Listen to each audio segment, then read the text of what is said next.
The auctioneer's voice was a shard of glass in the heat-shimmered air, grating and cheap. Dust, fine as ground bone, coated every surface, clinging to the sweat on the faces of the men gathered in the derelict barnyard. It was a place of endings. Elara stood at the back, a statue carved from shadow and grief, the black of her dress drinking the relentless sun.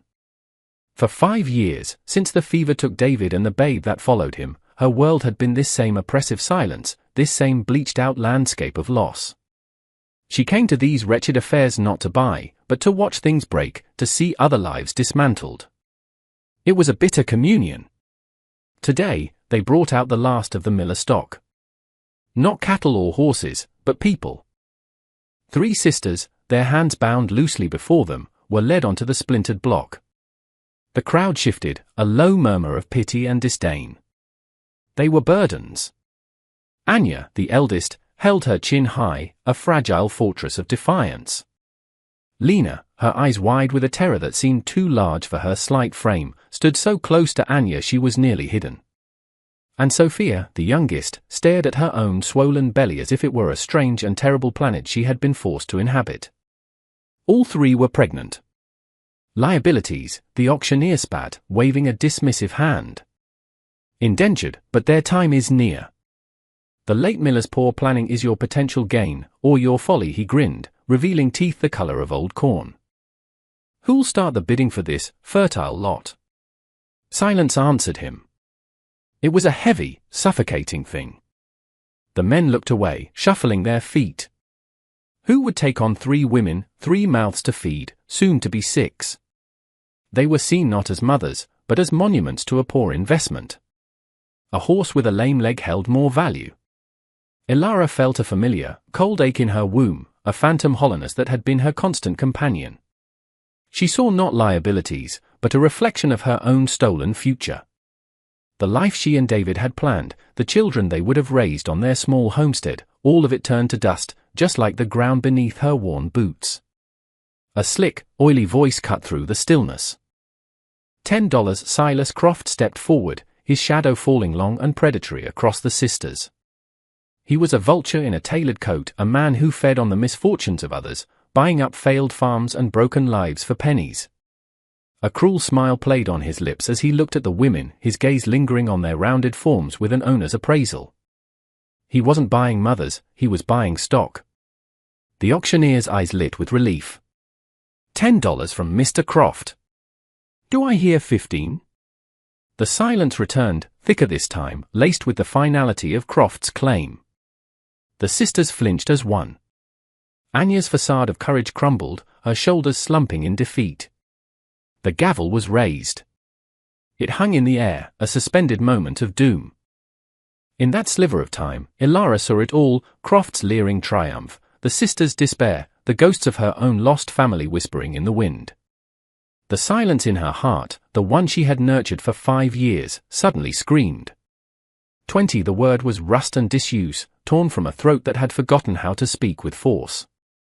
Every head turned. Elara stepped from the shadows, her form stark and unyielding. The sun caught the silver locket at her throat, the one holding David's likeness. Croft's smile curdled. He looked her up and down, dismissing her. The widow? What use do you have for them? His voice was a sneer. Elara's eyes, chips of flint, met his. 25. Croft's face flushed with anger. He would not be challenged by this ghost of a woman. 30-50, Elara said, the word ringing with the clarity of a bell. A gasp rippled through the crowd. It was a fortune for a woman alone, for land that barely produced. It was everything she had left. Croft stared, his greed warring with his pride. He saw the cold, unshakable certainty in her gaze and knew he could not win this battle without revealing the true depth of his cruelty, and even he had a reputation to maintain. He spat on the ground. Let the madwoman have them. They'll be her ruin. The auctioneer, stunned, slammed the gavel down. Sold. To the widow. Elara walked forward, her steps measured and deliberate. She did not look at Croft. She did not look at the stunned faces of the men. She looked only at the 3 sisters, whose eyes now held a new emotion, more fragile and more terrifying than fear, a sliver of hope. She paid the auctioneer with coin from a worn leather pouch, the metal heavy and real in her palm. Then, with a small, sharp knife she carried for mending harnesses, she walked to the block and, one by one, cut the ropes that bound their hands. The journey to the homestead was a pilgrimage through a world of baked earth and brittle light. The sun was a hammer, beating down on the four women as they walked. Ilara led the way, her stride long and purposeful, a stark contrast to the hesitant, shuffling steps of the sisters behind her. No words were spoken. The only sounds were the crunch of their boots on the parched ground and the whisper of the wind through skeletal sagebrush. The landscape was a mirror of Ilara's soul, vast, empty, and scarred by a relentless sun. To the sisters, it was a terrifying expanse, a world away from the shaded confines of the Miller farm. They clutched the meager bundles of their belongings, their gazes darting nervously across the horizon as if expecting some new horror to emerge from the shimmering heat. After 2 hours that felt like a lifetime, the homestead appeared, a low shape huddled against the vastness.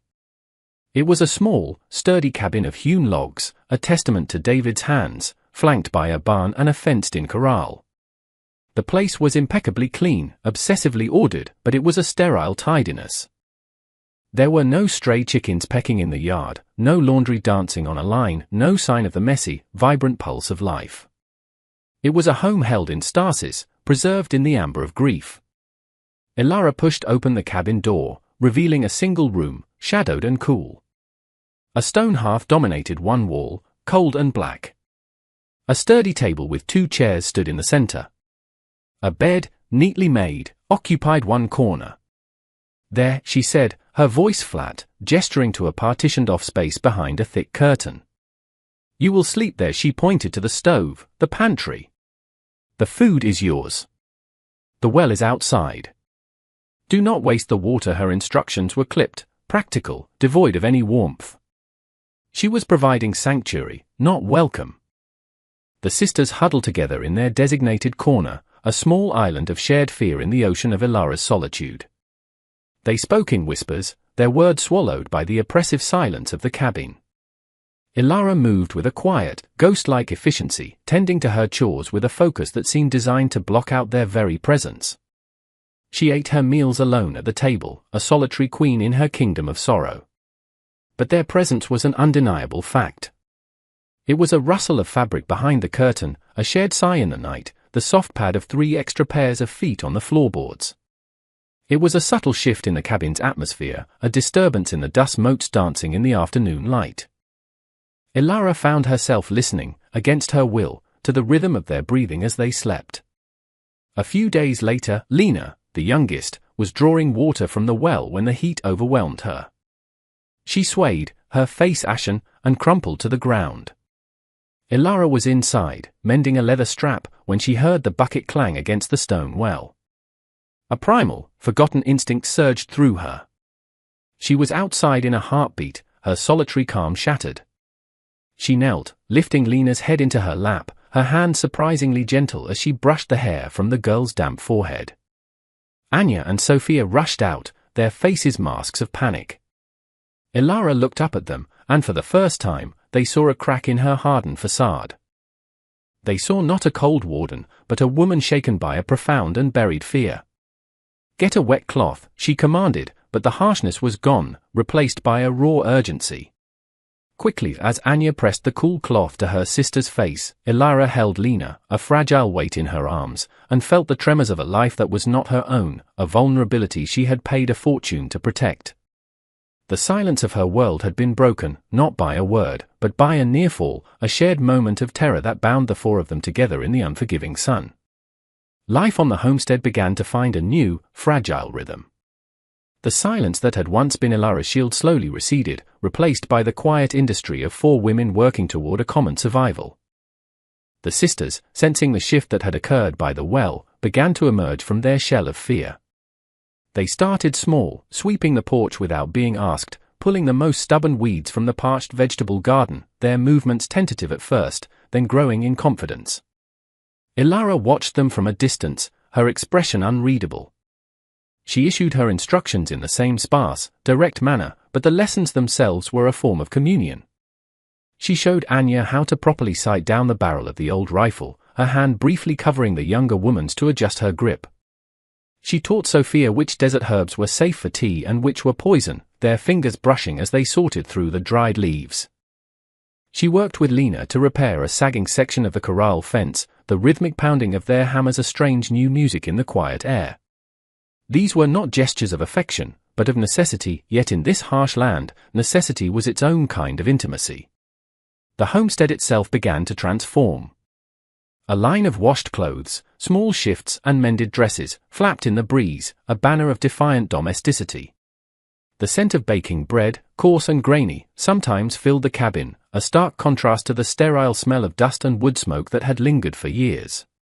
One evening, as the sky bruised purple and a rare storm gathered on the horizon, the four of them sat inside, the wind howling around the eaves of the cabin. The fire in the hearth, now a nightly ritual, crackled and spat, casting dancing shadows on the walls. The tension of the storm outside seemed to seep into the room, a heavy, expectant silence. It was Sophia, the quietest of the three, who broke it. She began to hum a low, sweet melody that was both mournful and hopeful. It was a lullaby from a place they had lost, a thread of sound weaving a tapestry of memory and longing in the small, warm space. Anya and Lena joined in, their voices soft harmonies that wrapped around Sophia's melody. They sang for their lost home, for their uncertain future, for the tiny, sleeping lives within them. Ilara sat perfectly still in her chair by the fire, her back to them. Her hands were clenched in her lap, her knuckles white.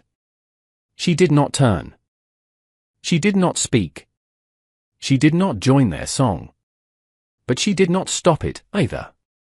A single tear traced a path through the dust on her cheek, glittering in the firelight before falling, silently, onto the dark fabric of her dress. She was no longer just a warden.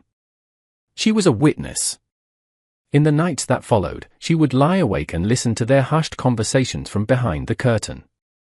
They spoke of the cruelty of the Miller farm, of the fear of being separated, of the hope that their children might know a different life. Ilara learned their histories in fragments, piecing together a story of profound trauma and even more profound resilience. And in listening, she felt the thick walls she had built around her own heart begin to crumble, stone by painful stone. The dog, a stray she'd never named but fed scraps to, began to bark at the eastern horizon in the mornings, a low, anxious sound directed at nothing they could see. A faint dust cloud, a distant smudge against the blue sky, would appear and then vanish. The signs were there. A storm was coming, but this one would not be of wind and rain. The day Silas Croft arrived, the air was still and heavy, holding its breath. The nameless dog, usually silent, let out a single, sharp bark before slinking under the porch, whining. Ilara was splitting firewood, the rhythmic thud of the axe a measure of her newfound peace. She paused, her head tilted, listening. And then she heard it, the steady, arrogant beat of approaching horses. She placed the axe down gently and wiped her hands on her dress. Inside the cabin, the sisters froze, the sound a harbinger of a past they thought they had escaped. Anya grabbed a heavy iron poker from the hearth, her face pale but determined. Lena and Sophia huddled together, their hands protectively on their bellies. Ilara stepped onto the porch, her small frame silhouetted against the dark interior of the cabin. She waited. Croft reined in his horse a few yards from the house, flanked by two hard-faced men whose hands rested near the pistols on their hips. He surveyed the homestead, a look of contemptuous amusement on his face. The clothesline, the tended garden, it was all an affront to his sense of order. "Widow," he called out, his voice slick with false courtesy. "I've come to correct a mistake." Ilara remained silent, her stillness a challenge. Her eyes were fixed on him, 2 points of cold, hard light. "A woman's bid at a scrapper's auction holds no legal weight," he lied smoothly. "I had a prior claim on their indenture, a debt owed to me by the late Miller. These girls, and what they carry, are my property." He said the word property with a smug finality, as if it were an undeniable law of nature. Ilara's voice, when it came, was dangerously quiet. "They are not for sale," Croft chuckled, a dry, rasping sound. "Everything has a price, old woman. Now, send them out." We can do this peacefully, or we can do it my way. He nodded to his men, a silent command. One of them dismounted, his boots crunching on the dry earth as he started toward the porch. He was halfway there when Elara disappeared into the cabin. She re-emerged a moment later, and she was no longer just a grieving widow. In her hands, she held David's rifle. She did not raise it in a panic, she held it with a familiar, practiced ease, the worn stock settled perfectly against her shoulder. The transformation was absolute. The 5 years of solitude, of fending for herself in this unforgiving land, had honed her into something Croft and his men could not possibly comprehend. They saw a woman in a black dress, they did not see the predator whose territory they had just invaded. "Get off my land," she said, her voice devoid of fear. The man paused, a flicker of uncertainty in his eyes. He glanced back at Croft, who sneered. "She's bluffing." "Get the girls." The man took another step. A deafening crack echoed across the yard. The bullet kicked up a puff of dust an inch from his boot. He yelped and scrambled back. Croft's face contorted in a mask of fury. "You foolish bitch," he roared, drawing his own pistol. "Get her!" The world exploded into motion. Elara fired again, not at Croft, but at the support beam of the porch overhang above his head. Splinters rained down, causing his horse to rear in panic. She used the moment to duck behind the thick logs of the cabin wall, reloading with a calm efficiency that was terrifying to behold. The two hired men, recovering their nerve, charged forward, firing wildly. Bullets chewed at the wood around her. Inside, Anya wedged the heavy table against the door, creating a barricade. She, Lena, and Sophia crouched low, their world reduced to the sounds of gunfire and splintering wood, their shared terror a prayer for the woman outside. Elara was a ghost, using the angles of her own home as a weapon. She fired from a window, then from behind the stone well, her shots precise and purposeful. She wasn't trying to kill them, she was trying to break them. One man screamed as a bullet tore through the fleshy part of his arm. The other fell back as his pistol was shot from his hand, his fingers numb and stinging. Croft, his face a mess of rage and disbelief, finally charged the cabin himself. He burst onto the porch, intending to kick down the door. Elara met him there. She didn't fire. She swung the heavy rifle like a club, the steel barrel catching him across the jaw with a sickening crunch. He staggered back, spitting blood and a broken tooth, his eyes wide with shock. He had expected a victim. He had found a warrior. Defeated, bleeding, and utterly humiliated, he stumbled back to his horse. His men, one clutching a wounded arm, the other his throbbing hand, followed suit. Silas Croft looked back one last time at the woman standing on the porch, a silent, formidable guardian framed by the home she was defending. There was no triumph in her eyes, only a cold, hard promise. He wheeled his horse around and fled, his retreat leaving nothing but a cloud of dust and the ringing silence of victory. The echo of the last gunshot faded, leaving a silence more profound than any that had come before. The dust, stirred by the panicked retreat of Croft's horses, slowly settled back onto the earth, a golden veil in the late afternoon sun. Elara stood on the porch, the heavy rifle still warm in her hands. Her knuckles were bruised, a thin line of blood trickled from a cut on her temple, but her posture was unbroken. She watched the dust cloud of her enemies disappear over the horizon, ensuring they were truly gone. Slowly, the cabin door creaked open.